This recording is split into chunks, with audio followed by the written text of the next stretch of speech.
Breaks my heart, the story. We hear from an Uber driver. 40 days into the University of Idaho murders, and the driver, who was likely the very last man to see Maddie Mogan and Kaylee Gonsalves alive, is speaking to News Nation tonight. The Uber driver who brought the kids home the night of the murders, Kaylee's family reported that their daughter had indeed ordered an Uber, and now the man who drove them is revealing exclusive details to us about that ride home and what the girls said in the back of that car. News Nation correspondent Alex Capriello is live tonight. He tracked him down. He joins me from outside the home in Moscow. That was a very difficult task. Tell me what you found out, Alex. Yeah, I was able to find this rideshare driver. He's one of only about 4 here in the Moscow area. So I was able to track down that phone number and give him a call personally, speak to him. I asked him point blank, hey, are you the guy who drove Kaylee and Maddie home that night? And to his credit, he was very transparent, very honest, very open, almost immediately with me. Well, understandably, he has said, Alex, that he is very concerned. It's a small community. He doesn't want to be on camera, but he was very revealing in what he told you about that ride home. Start there. What did the girls talk about in the back seat?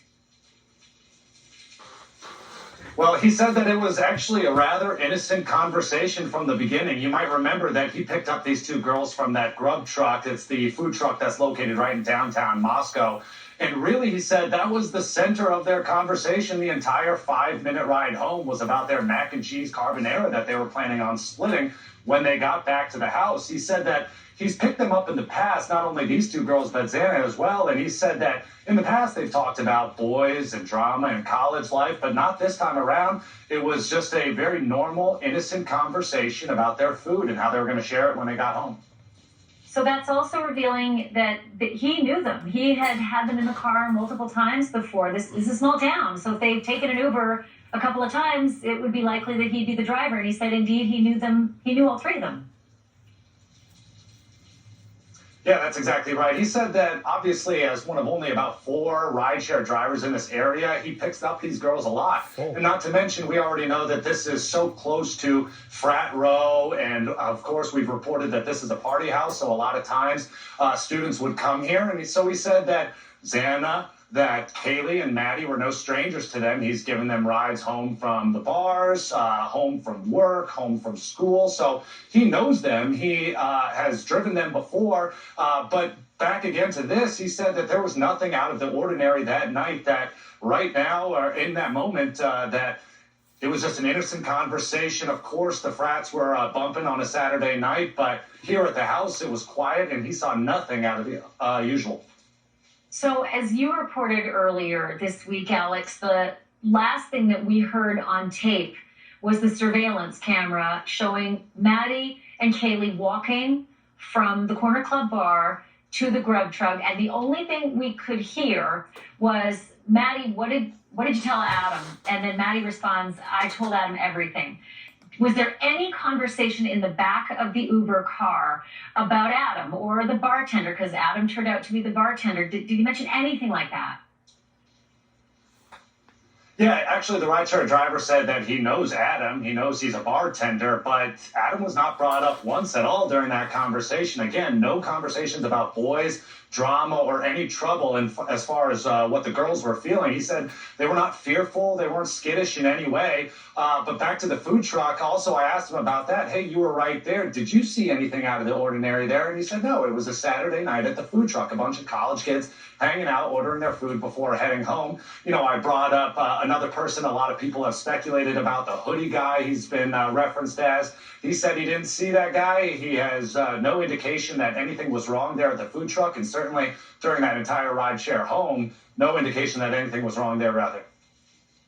Okay, then what about the police? Because clearly I would have imagined the police have a lot more, machinery and technological ability than sometimes we do to track people down. I assume that the police would have found him and that they would have talked. What did he say about being able to tell everything he told you to the police?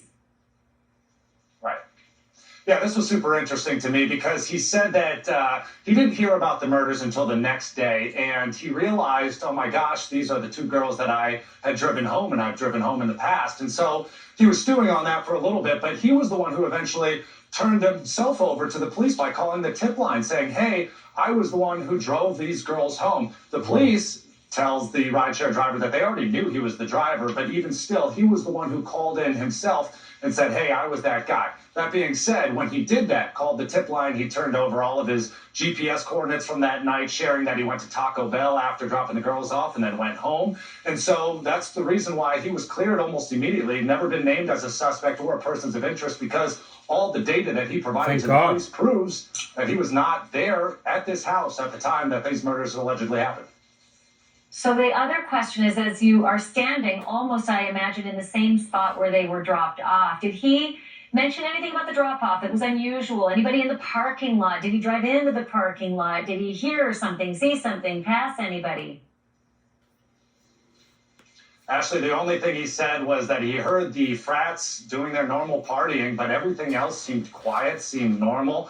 There were no headlights. There was no one following him. He says he's got a great memory, and he would know whether or not anyone was trailing him or if there was anything suspicious at all. As far as the drop-off, he said that he brought them right up the street here on King Road and dropped them off here at the foot of the driveway. He never pulls actually into the driveway because he says, based on his training, he always wants to be able to have a quick getaway in the event that something bad happens to him, like he gets robbed on the side of the road. But he dropped them off here on King Road. He watched them get out of the car. He did not watch them physically go into the home, but he said that he trusted that they were going to be safe because he's driven them so many other times, and he knew that these two girls were together. Thank you for watching. Go to newsnationnow.com to find News Nation on your television. So, wow, becomes a witness in the whole case. Thanks for coming forward and sharing. And, maybe some of his information will be helpful, but it's just interesting how often drivers are the last point of contact before they drop off or pick up, and then something bad happens.